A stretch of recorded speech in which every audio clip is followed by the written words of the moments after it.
तो guys welcome back with another video. तो आज हम बात करने वाले हैं एमएमटीसी शेयर के बारे में। जैसा कि आप थंबनेल में देख रहे हैं, how to avoid loss in MMT share. तो सारी चीज़ों को इसमें डिस्कस करेंगे एमएमटी शेयर से रिलेटेड। अगर आप चैनल पर नए हैं या फिर पहली बार विजिट करें तो चैनल को सब्सक्राइब करें ऐसी मोर अपडेट नोटिफिकेशन को पाने के लिए। चलिए शुरू करते हैं। हम आ चुके हैं एमएमटीसी शेयर लिमिटेड के ऊपर और यहाँ पर जो शेयर का प्राइस है वो 53.90 दिखा रहा है। ठीक है, आज के दिन जो शेयर में तेजी हुई है वो अप्रॉक्स 1% की तेजी देखने को मिली और शेयर ने आज जो हाई लगाया है वो लगाया है 53.95 का। अगर हम बात करें शेयर में तो काफ़ी दिनों से यहाँ पर 1% की तेजी, 2% का लॉस, 2% की गिरावट, 2% की तेजी और 3% की गिरावट, इस तरीके से सिनेरियो चल रहा है। यानी कि जो लेवल है हमारा 55 रुपये के आसपास के लेवल में ही शेयर घूमता हुआ नजर आ रहा है। ठीक है, अगर हम परसेंटेज ऑफ डिलीवरी रेट की बात करेंगे तो यहाँ पर आप देख सकते हैं आज के दिन 38% की एक अच्छी डिलीवरी उठाई गई। यहाँ पर 3 नवंबर को 57% की, 40% की और 1 नवंबर को 44% की डिलीवरी उठाई गई। हालांकि जो परसेंटेज ऑफ डिलीवरी है वो ठीक ठाक है एमएमटीसी शेयर में, यानी कि कोई अप मूव दे सकता है क्या शेयर।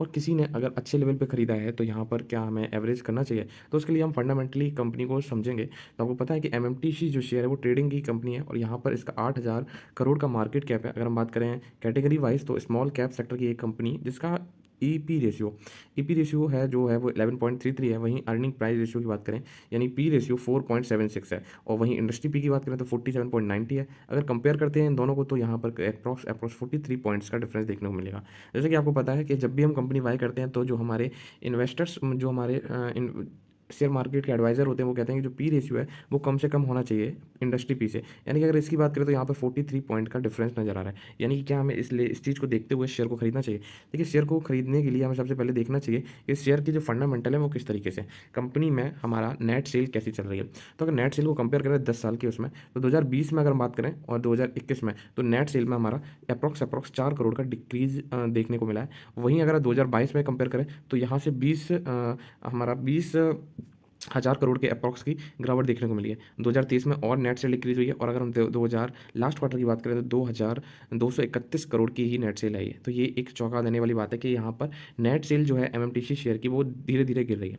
अगर कोई भी प्रोडक्ट है अगर वो बिक ही नहीं रहा है, उसकी नेट सेल ही अगर हमारी कम हो रही है, तो यानी प्रॉफिट में भी कहीं ना कहीं यहाँ पर हमें देखने को मिला होगा, गिरावट देखने को मिली होगी। अगर हम बात करें प्रॉफिट की, प्रॉफिट आफ्टर टैक्स, तो इस चीज़ को भी समझ लेते हैं। देखिए, कंपनी जो थी लॉस मेकिंग थी 2020 में 292 करोड़ का लॉस था, 2021 में 789 करोड़ का लॉस था। वही 2022 में बात करें तो -258 करोड़ का लॉस था। मगर 2023 की बात करें तो 1,562 करोड़ का प्रॉफिट हुआ। तो ये कैसे हो सकता है कि नेट सेल हमारी डिक्रीज हुई और प्रॉफिट इंक्रीज हो गया। यानी कहीं ना कहीं से ऐसा सोर्स ऑफ इनकम आया होगा जहाँ पे ये चीज़ अलग चीज़ होगी, मतलब कि कहीं एक्स्ट्रा इनकम, यानी कि आप देख सकते हैं एक्सपेंशनल आइटम। ठीक है, यहाँ पर इसका जो प्रॉफिट है वो यहाँ पर नजर आया 1,417 करोड़ का। अगर हम बात करें यहाँ पर कि जो एक्स्ट्रा इनकम है, ठीक है, वहाँ से सोर्सेज जनरेट हुए हैं और टोटल इनकम देखा जाए तो टोटल इनकम बहुत कम ही है, 3,621 करोड़ की थी।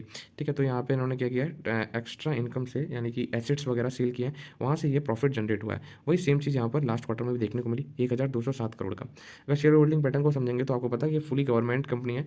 ठीक है, यहाँ पर 89.93% की जो हिस्सेदारी है वो प्रोमोटर्स की है। प्रोमोटर्स इसमें जो है वो प्रेसिडेंट ऑफ इंडिया है और बाकी कुछ परसेंट हिस्सेदारी एलआईसी के पास भी है। अब क्या ये कंपनी बंद हो सकती है? अगर कंपनी बंद नहीं होती है तो यहाँ पर यही शेयर आपको 500 रुपये के आसपास भी जाता हुआ नजर आ सकता है। अगर कंपनी बंद नहीं होती है, गवर्नमेंट सोचती है कि इसको इंप्रूव करेंगे और इसके ट्रेडिंग को, इस कंपनी को कहीं ना कहीं अच्छी जगह और इसके अच्छे टेंडर्स मिल जाते हैं, अच्छा काम मिल जाता है, अच्छे प्रोजेक्ट्स मिल जाते हैं, तो हो सकता है कि एमएमटीसी शेयर 500 रुपये भी ट्रेड करे। ठीक है, इस चीज़ को भी आपको ध्यान में रखना है। मगर जहाँ तक अगर हम 2019 का सुनेरियो देखें, 2019 में काफ़ी सारी पीएसयूज कंपनी को गवर्नमेंट ने बंद किया। ठीक है, और इस वजह से जो जितनी भी लॉस मेकिंग पीएसयूज थी उनको बंद किया। ठीक है, तो हो सकता है कि एमएमटीसी शेयर में भी ये चीज़ हो सकती है। अगर ये चीज़ होती है तो डीलिस्ट होगा शेयर, और डीलिस्ट होगा तो हो सकता है कि जिन्होंने अच्छे लेवल पे खरीदा है उनको लॉस देखने को भी मिल सकता है। म्यूचुअल फंड हाउसेस की बात करें तो म्यूचुअल फंड हाउसेस का जो अक्टूबर का डेटा है वो आ गया है, जो कि हमें काफ़ी ज़्यादा समझना चाहिए। अगर हम बात करें ज़्यादा तो नहीं है, ग्रो निफ्टी का ही है और यहाँ पर 366 कुछ परसेंटेज में यहाँ पर चेंजेस देखने को मिले हैं, जो कि grow Nifty total market index fund ने किए हैं। ठीक है, अब ये चीज़ होगी। अब अगर न्यूज़ की बात करें तो कोई भी अपडेट हमारे पास आई है कि नहीं आई है, तो कोई भी अपडेट हमारी अभी तक इलीगल, मतलब लीगल तौर से ये नहीं हुई है जो कंफर्म करे कि हाँ हमारी यहाँ पर एमएमटीसी कंपनी यहाँ पे डीलिस्ट होने वाली, ऐसी कोई भी न्यूज़ नहीं आई है। हालांकि अगर बात करें एक मंथ में, तो एक मंथ में कंपनी ने 10% के लॉसेस दिए हैं। वहीं अगर बात करते हैं एक वीक में तो 3% के पॉजिटिव रिटर्न्स दिए हैं कंपनी में। तो आई होप आपको वीडियो पसंद आई होगी। वीडियो पसंद आई है तो चैनल को सब्सक्राइब करें ऐसी मोर अपडेट नोटिफिकेशन पाने के लिए। मिलते हैं नेक्स्ट वीडियो में।